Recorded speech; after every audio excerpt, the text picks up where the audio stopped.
Breaking news. Lagos 2022 budget. Tinubu to get 8.1 billion monthly from 10% tax cut. Tinubu, one man will get 8.1 billion monthly. How much does the state have? I know Lagos is a commercial city, don't get me wrong. How will that state ever be good? How will they get those children off under the bridge? How will the governor have enough money? That's if they have an ideal or they have a dream to ensure that every child is in school and go to bed with a hot meal in their tummy. At least a meal. How will they ensure that they put and they prepare hospitals for women and children free? Is that money not enough to run some of the best hospitals for women and children? Just women and children, first of all. We're not talking about any other category of class or persons. Just women and children. Is that not enough? Is that not enough? I'm shocked. Please don't forget to give us a thumbs up, like us, share, subscribe. Let's get all the details. Lagos 2022 budget. Tinubu to receive 8.1 billion monthly from 10% tax cut.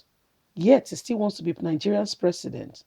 Former Lagos State Governor Asiwaju Bola Tinubu is expected to receive 8.1 billion monthly from the 10% commission he received through Alpha Beta Consulting, a company he set up with Dikbo Apara, which is awarded as a monopoly to collect the state taxes when he was governor in 2003. According to a court affidavit before the Federal High Court, former managing director of Alpha Beta, Dikbo Apara, alleged that Alpha Beta Consulting was collecting 10% commission of the Lagos state tax, but that he was skimmed out of the company in 2014 by Tinubu, who gained 100% ownership when he sent him out. The Jew have now decided on an out of court settlement.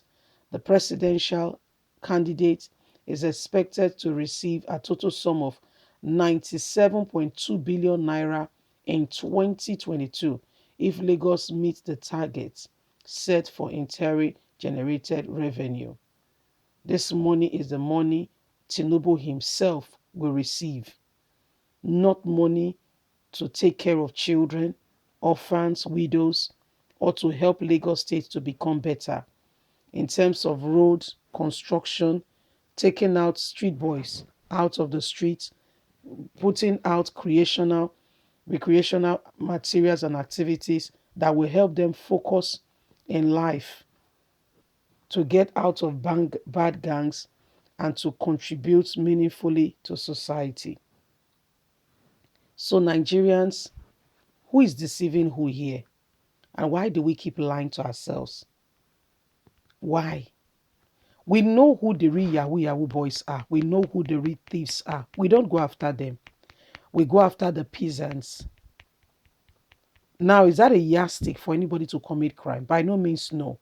Disclaimer, we are not endorsing anybody for any criminal activity. What are we saying? You don't do that. You don't do that. You don't. You don't do that. It's wrong. Very, very wrong. You don't do that. It is wrong. How can, I ask and I repeat, how can one man monthly be receiving such? One man. It's not, this company was created with this motive, with this agenda in mind.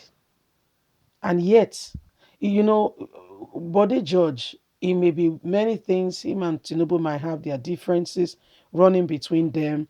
And I'm not saying he's right to castigate Tinubu or not to castigate Tinubu. That's not the point of this discussion. But he mentioned something that we must all pay attention to. We must not make it's bad enough that we don't know people face, surface value and all that. Just seeing somebody on the face does not tell you who the person really is. As the adage and the saying go, don't judge a book by the cover. However, how can we take known looters to become the president of the country? You know this person, you know what they do, you know their capability, you know their capacity, you know what they are into, you know them. Yet, this is the person you want to give the leadership of a country, and I don't know what they do with the money. Honestly, I'm still trying to understand it. All this money that we're talking about in a month, 8 point something billion. What do they do with, like I'm asking again, what do they do with the money? Are they into drugs or something? What do they do with the money? This is one man. I mean, is a man that I can tell you, I don't know. I'm not sure he's even giving anything because the wife has been a senator. The wife does not need his money, so to say. The wife has been a senator for more than 12 years now. Please investigate. Representing one of the constituencies in Lagos. He has been a former senator. And if you investigate very well, Nigerian politicians have built a fortune around themselves, a forest, so that they never go. Once you leave that place, I think they still get paid, they still get some dividends, they still get this. So as a Nigerian senator, he still get those things. Now, as a Nigerian governor, they've also built another fortress around that area where they get paid from the state. They've put things in place. They have drivers, they have everything, traveling allowance and all that, medical. I mean, so there is so much. Remember, it was not just a governor for one tenure. Now, the governors that have been coming and going, to a large extent, he has a hand in it. Have you seen that Admiralty Road, the Lekki toll gate? Please go and investigate what's going on. Do you know that Lagos State will be paying Tinubu, is it for the next 30 years or so? That Tinubu built that thing with his own money. That's the consensus. That was during the time of what's it called now? The current minister of housing. So are we helping out? And this is the person who wants to become Nigerian's president. And if we tell you that what is going on is wrong, somebody will say, what do you have against him? Think. Leave us a comment. We'd love to hear from you. God bless you. Have a lovely day. Bye for now.